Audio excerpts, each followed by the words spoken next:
Do you have problems of too low, too high, or too distorted sounds when you're using a limiter and you're not sure if your final mix is ready for streaming quality like YouTube and Spotify?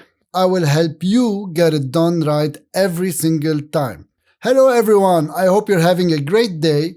I thought it's a nice idea to share with you some production tips and tricks once in a while because I had to learn it the hard way. In this video, I will show you how you can make sure that your mix is just perfect for streaming, having the exact needed amount of loudness and without clipping. For the purpose of this video, I will be using the FabFilter Pro-L2 limiter, but other limiters work just fine. They all follow the same kind of principle. So first, I'm starting with my mix. Here, this is a draft that I did many years ago and I just parked it in the drawer. It's a Russian, Ukrainian, Belarusian folk type of music that I did, which I find very, very charming. This was done really, let's say, quick and dirty. It's not really polished. The mix is fairly okay balanced. The panning information is already baked into each track, so that's why you don't see them here. You see them centered, but they're already panned. Same also, the volume information has been already set up before each track had been bounced. So we're seeing here kind of final result per track, and so this is our mix. So the first thing we need to do is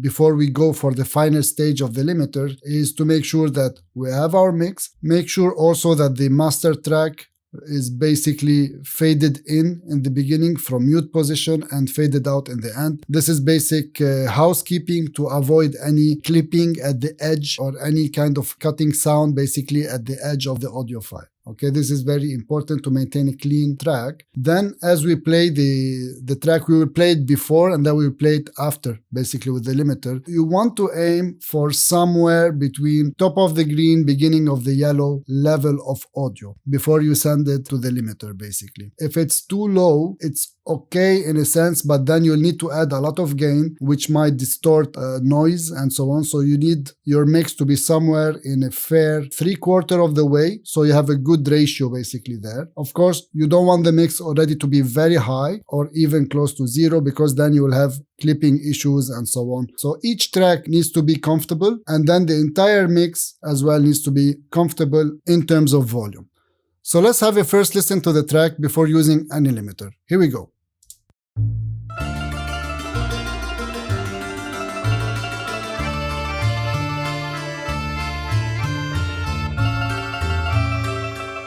Пожалуйста.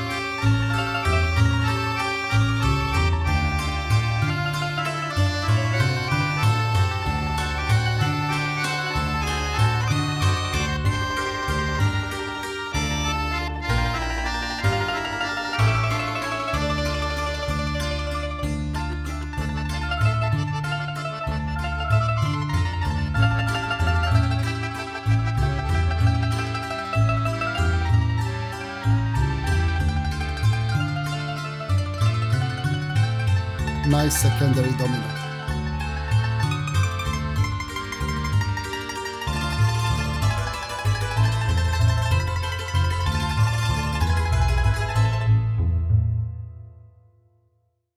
Okay, of course the draft that I had goes even longer, and yeah, it still needed a lot of work to be done, so I just kept it where it was. So that was the first run. You hear how it was. So let's open our limiter. So I'll just go back to initial position here. This is our limiter. I will turn it on and let's take a look what we have. So again, this is the FabFilter Pro-L2.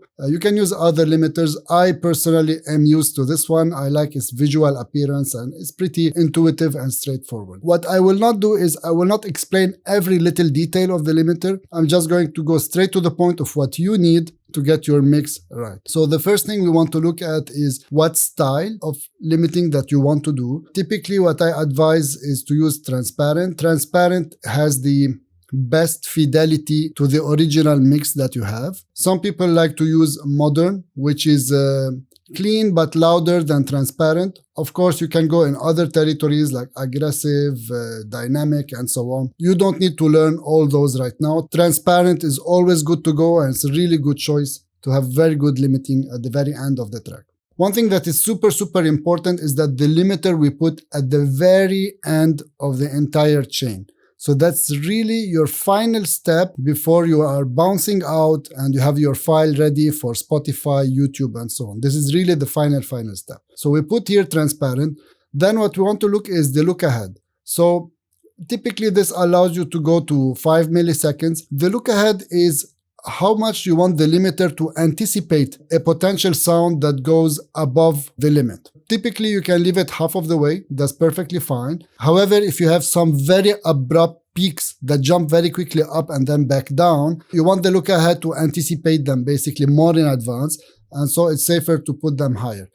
It doesn't harm to keep it all the time at 5 milliseconds. What it does is it will consume more computing power and more CPU from your computer. So if you have a very powerful computer, yeah, go ahead, put it at 5 milliseconds is a safe choice. Otherwise, you might want to tweak down. You don't always need it to be so high.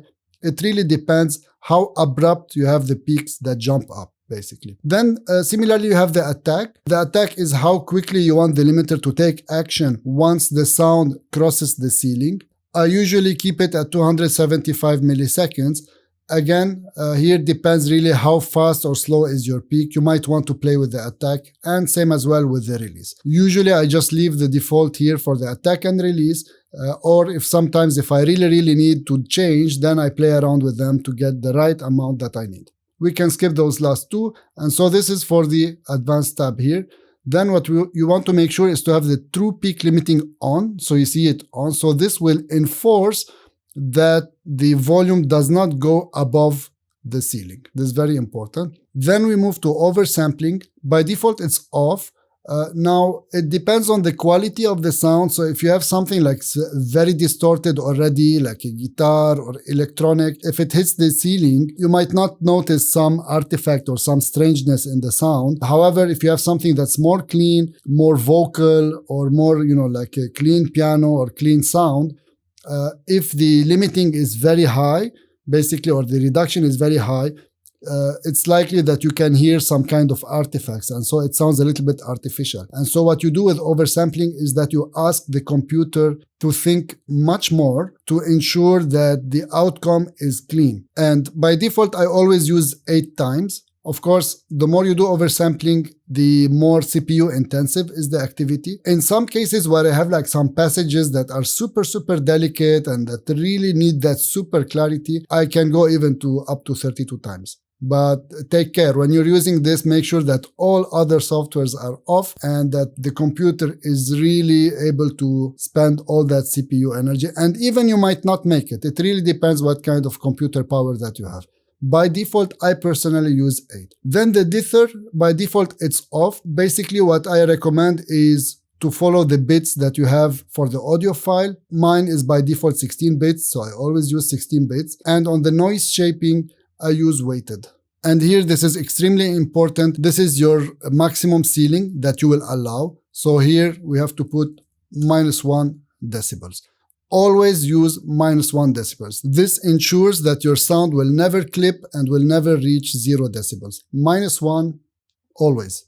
So here we made the setup. Then you have this meter here at the right. This is very important and we will learn about it in a second, and that's the LUFS, LUFS. It's the loudness units relative to full scale, and I will explain a little bit what it is. It's kind of the average loudness of the entire track, and here there's a magical number that you need to memorize always, is to have the LUFS equal to -14.0 decibels. That's the magic number, and you see it here, -14. This is the streaming quality. This is the Spotify quality that you want, YouTube, any other. That's the target you want to have.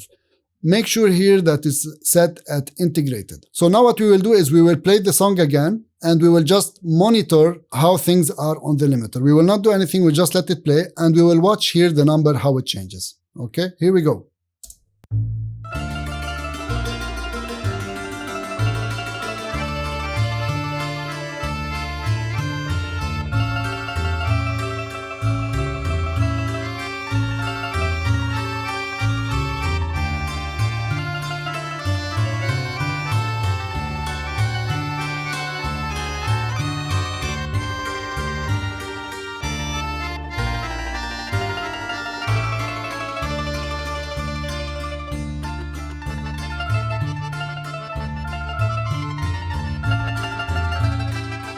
So what you see here, this is the audio levels, and here the line is the average. And we can already see on the LUFS there's a lower value here. This is basically accumulating the entire track, and so it's telling us right now it's at minus 23, minus 22.9 decibels. So after we played the whole track, and this is extremely important, you have to play the entire track, we look at what's the final value, and in this case it's minus 22.9. Remember, our goal is minus 14. So we need to go up in volume, so we need to add gain in order to raise that volume to reach an average, a total average of minus 14. So in this case, we're talking around 9 decibels. It's not exactly mathematical. There is a bit discrepancy. So it's a fair bet to start with 9. So we added here 9 decibels. And we need to run it again on the limiter, play all of it, and then see what you get. It's very important here that you press this reset button so that you are resetting back to 0. Otherwise, the number will not be correct. So let's do again and go.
Okay, so what we see here is we reached minus 13.9.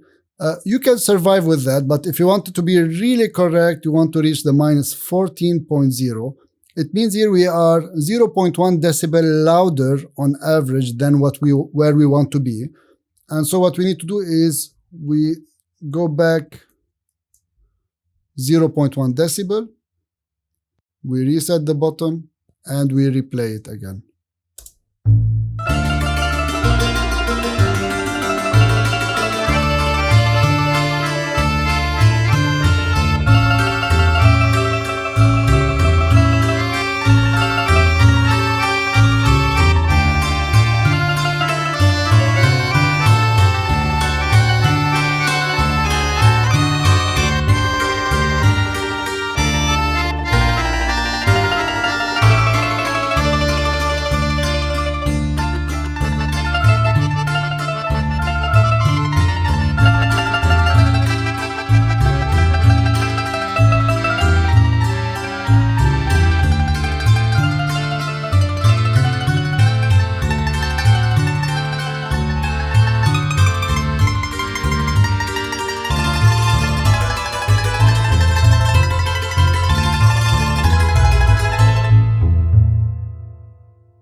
And there you go, minus 14 decibels.